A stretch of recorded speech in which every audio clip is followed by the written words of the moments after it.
ഏറെ ഓമനത്തമാണ് മുയലുകൾക്ക്.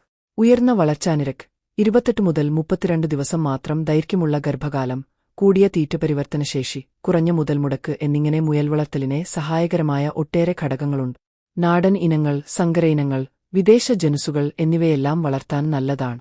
ചാരനിറമുള്ള Soviet chinchilla, New Zealand white, grey giant, white giant എന്നീ ഇനങ്ങൾ മാംസാവശ്യത്തിനു വേണ്ടി മാത്രം വളർത്തുന്നവയാണ്. തൂവെള്ള ശരീരവും ചുവന്ന മനോഹരമായ കണ്ണുകളുമാണ് ന്യൂസിലൻഡ് വൈറ്റിൻ. വളർച്ചയെത്തുമ്പോൾ 4.5 കിലോ വരെ ഭാരമുണ്ടാകൂ. പേര് സൂചിപ്പിക്കുന്നതുപോലെ സോവിയറ്റ് ചിഞ്ചില്ല റഷ്യൻ ഇനമാണ്. ഗ്രേ ജയന്റും വൈറ്റ് ജയന്റും പഴയ സോവിയറ്റ് റഷ്യയിൽ ഉരുത്തിരിച്ചെടുത്തതാണ്. അങ്കോറ എന്ന ഇനം രോമത്തിനു വേണ്ടി വളർത്തുന്നതാണ്. സങ്കര ഇനങ്ങൾക്ക് 10 ആഴ്ചയിൽ 2 മുതൽ 2.5 കിലോ വരെ തൂക്കമെത്തും. വളർച്ചയുടെ ഈ കാലയളവിൽ 3 മുതൽ 4 വരെ കിലോഗ്രാം തീറ്റ മാത്രമാണ് ഇവയ്ക്ക് ആവശ്യം.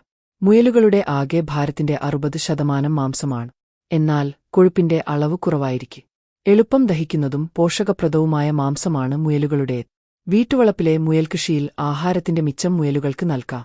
മുയൽക്കൂട് നിർമ്മിക്കുന്നതിന് അധികം പണം മുടക്കേണ്ടതില്ല. വീട്ടിൽ ലഭ്യമായ തടി, കമ്പിവല, മുളക്കമ്പുകൾ, കവുങ്ങ് എന്നിവ ഉപയോഗിച്ച് കൂട് നിർമ്മിക്കാവുന്നതാണ്. കൂടിന് 50 സെന്റിമീറ്റർ ഉയരം വേണം. കൂടൊന്നിന് കുറഞ്ഞത് 90 സെന്റിമീറ്റർ നീളവും 70 സെന്റിമീറ്റർ വീതിയും വേണം.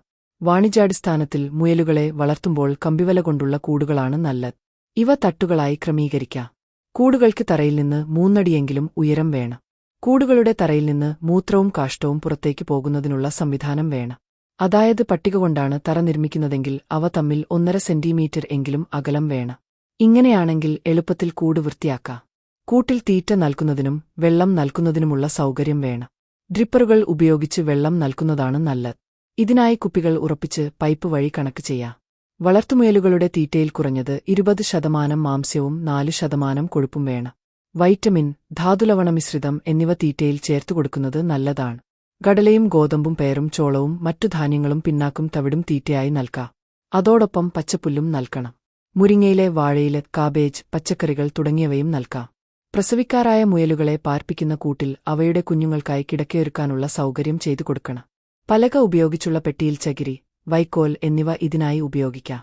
അതിനു മുകളിലായി സ്വന്തം രോമം പറിച്ചെടുത്ത് മുയലുകൾ കിടക്കയൊരുക്കൂ.